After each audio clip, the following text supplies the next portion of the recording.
for starting your week with us. Hello and welcome to Business Daily. I'm Lee Ji-yoon in Seoul. We have plenty on our plate today, so let's get started with the day's highlights. Are we finally going to see an end to Lotte Group's succession battle? Lotte shareholders rejected a bid by Lotte founder's eldest son Shin Dong-ju to remove the younger son and incumbent chairman Shin Dong-bin. Korea is home to one of the world's thickest glass ceilings against women among OECD member countries. These stories and more coming right up. But first, Korea's economic growth is slowing as exports continue to drop and consumer spending remains sluggish. That's according to Korea Development Institute's new monthly report released on Monday. The institute says worsening economic conditions abroad are mainly to blame for the slowdown because those factors are causing more instability in local financial markets. Still, it adds that Korea has built up defenses against external shocks, such as the country's massive foreign exchange reserves. Korea's exports have dropped each and every month for more than a year now, taking a toll on local manufacturers and resulting in plummeting facilities investments. Despite the slow rise in consumer prices, Korea actually ranks in the top tier among developed countries when it comes to inflation. According to latest OECD data, Korea's consumer prices climbed 0.7% last year, which was the lowest inflation rate since 1965. But despite such slow growth, Korea's consumer price growth ranked 10th out of the 34 member countries and is 0.1 percentage point above the OECD average. In 2012, Korea ranked 21st with 2.2% inflation when the OECD average was 2.3%. So what's the reason behind the jump in ranks? Experts say it's not because Korea's economy fared well, but due to the slow global economy that's caused consumer prices to fall in other countries around the world. And for more on this week's stock market action, we have markets reporter Choi Jin-seok from SBS CNBC joining us on the phone today. Hello, Jin-seok. Thanks for having me, June. All right, let's get started by looking at the Korean stock market. Tell us how the markets fared on the first day of the week. Yes, the Kospi closed with a slight uptick, continuing last week's trend with a 2% gain. The Kosdaq, meanwhile, fell into negative territory at the end of the session. Recently, there's been a battle between foreign and institutional investors in the market. Foreigners have been net buyers for 7 consecutive sessions, largely motivated by better sentiment globally.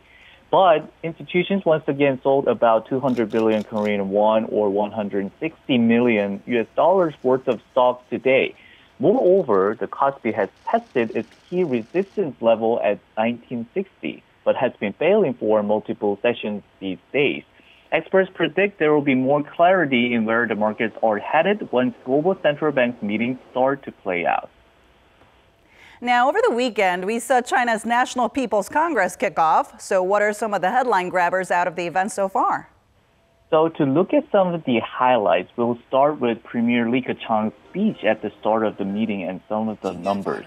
First, we have the range 6.5 to 7%. Those are the figures the Chinese government is targeting for GDP growth in 2016. Beijing aims to keep the country's growth at 6.5% or above for the next 5 years as well. This growth range is the lowest in 25 years, and it's been more than 2 decades since China announced a growth range instead of a specific target. Second, we have 3%. The Chinese government sees its 2016 budget deficit as 3% of its GDP, which is officially 0.7 percentage point higher than last year. These two figures came out just as markets and experts had expected. And then we have 7.6%. That's how much China plans to expand its military budget by this year, well below expectations between 20% and 30%. It's the first time in 6 years since Beijing has said it will increase its defense spending by a single digit. The change is set to reflect the state of its economy. In other words, its slowing growth. And we saw the U.S. job market show strong gains last month from figures released on Friday, and this has significantly pushed up expectations for a Fed interest rate hike. And in the meantime, our focus is on the Bank of Korea meeting this Thursday. That's right. Right to start off with that jobs report, the U.S. added 242,000 new jobs in February, and the unemployment rate held steady at 4.9%. With the job market recovering from a hiccup in January, Experts now expect at least 1 or 2 rate hikes this year. Global investment banks such as JP Morgan, Bank of America, and Goldman Sachs all expect the Fed to pull the trigger in June. The Fed will hold its policy meeting from March 15 to 16 local time, and the European Central Bank, or the ECB's meeting, will take place this Thursday. This means the BOK's policy committee will be held prior to other major central banks' meetings. This is why more experts are expecting another rate freeze from the BOK, since it will be difficult for it to move proactively before important decisions are made. A rebound in consumer prices in February is another reason experts expect the BOK to put rates on hold. But there are still a large number of people projecting a rate cut down the line, citing sluggish exports and consumption. Not only was there a dissent at the last meeting, come April, 4 committee members will be replaced, and there are expectations that they may lean towards further rate cuts. This has been Trading Stuff from SBS CNBC.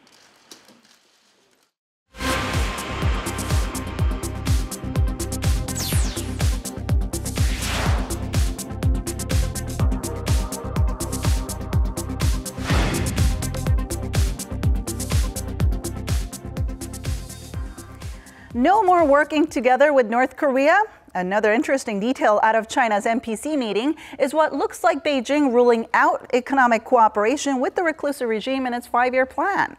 According to Seoul-based Yonhap News Agency's analysis of documents released from China's National People's Congress over the weekend, one of China's major business plans this year was to create an economic platform with South Korea, Russia, Japan, Germany, and Israel. But there was no mention of North Korea. Yonhap says this could have been affected by the decision from China's border areas to exclude trade with North Korea after Pyongyang's 4th nuclear test in January. In fact, Beijing has been abiding by the UN Security Council's latest set of sanctions on the North by complying with the financial restrictions and banning North Korean vessels from entering its ports. Thanks to the growing fintech market here in Korea, the amount of money transferred online has also grown. According to the Financial Supervisory Service, Korea's electronic financial transactions amounted to some $91.5 billion at the end of last year, up more than 22% from the previous year.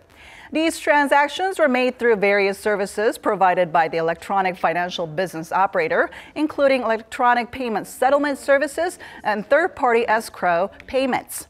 Payment services collecting money for online shopping malls accounted for over 70% of the total amount. The recent figure is over a 2-fold jump from $43 billion 5 years ago. And the FSS attributes the rise to market penetration by startup electronic financial business operators, as currently the number of operators stands at 83, with 16 of them having registered in the past year. While sales of Korea's 100 biggest listed firms by market cap only edged up 2% last year, their operating profit, on the other hand, jumped 18%, according to management evaluation firm CEO Score. It said operating profits surged to $91 billion last year from $77 billion the year before, as 6 companies, including SK Innovation, GS, and S-Oil, underwent massive structural reforms.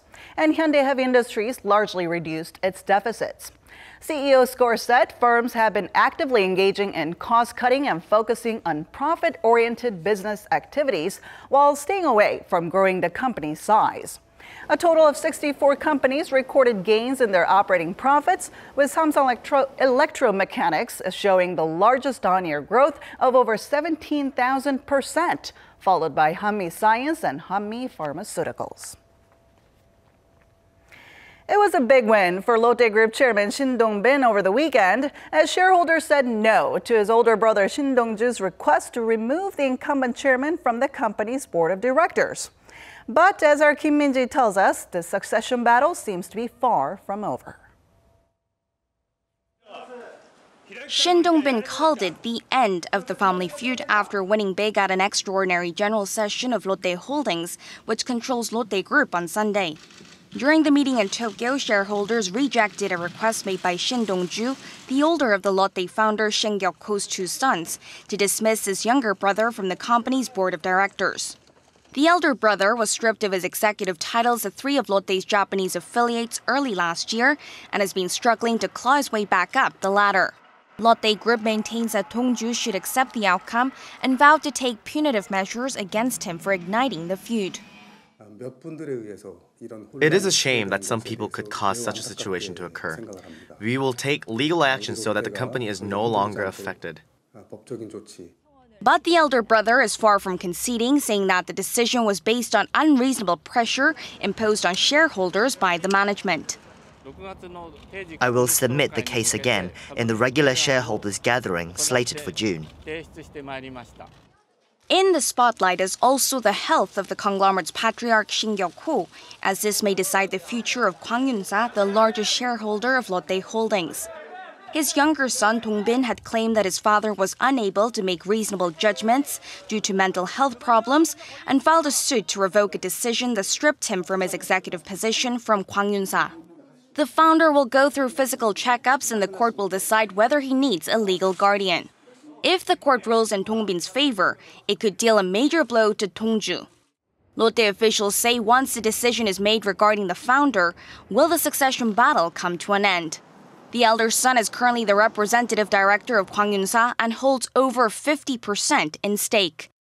Kim Min-ji, Business Daily.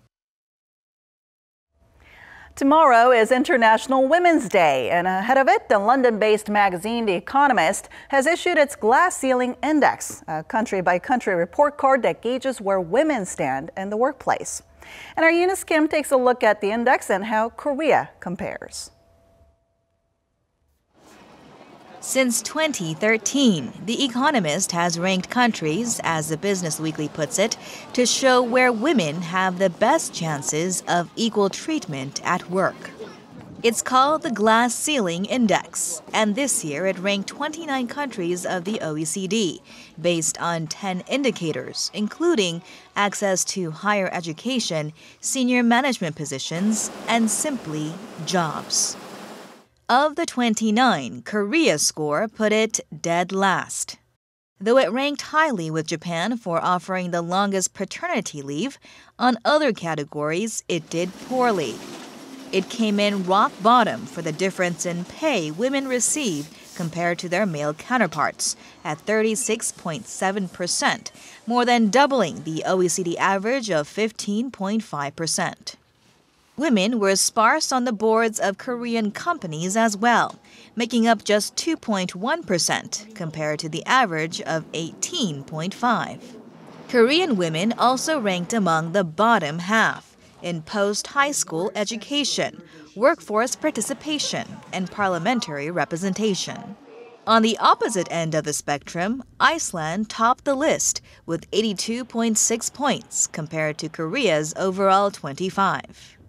44% of Iceland's company board seats were occupied by women, as were 41.3% of its parliamentary seats, thanks to a quota system, The Economist noted. Its Nordic counterparts rounded out the top four. That's Norway, Sweden, and Finland, as all showed strong results in labor force participation, a testament to the region's drive for gender equality. Eunice Kim, Business Daily. It's been a tough year so far for the global real estate market, with home prices falling in Hong Kong, Britain, and New Zealand. And Korea has been no exception, with the price tag on apartments falling for the past few weeks. This, coupled with new regulations, have been putting a damper on mortgages. Our Lee Joo-young has more. It's been about a month since financial regulators tightened the guidelines on mortgages, and so far, their efforts to curb surging household debt are working, according to data by the 6 biggest banks in Korea. Since February 1st, banks have stepped up screening on loan applicants while requiring the repayment of interest and principal from early on instead of offering extensive grace periods. With this, last month's figures show on-month mortgage growth stopped at $528 million, which is only 20% of the sum from the same time last year. Go back another year, and it's still only half of what it was in 2014. On top of that, the number of apartment transactions in Seoul last month was also down, falling short of 5,000 cases, down 42% on year. Experts say the slower home loan growth was largely due to the fact that many homebuyers went ahead and took out loans before the new regulations went into effect. Signs of a cooling real estate market that sent apartment prices down for the first time in 29 months also contributed to the slowdown. But market watchers say it's still too early to confirm this will be a lasting trend. This is as collective loans, which allow buyers of new apartment units as a group to take out loans with collateral from builders, remain an exception from the new guidelines. Lee Ju-young, Business Daily.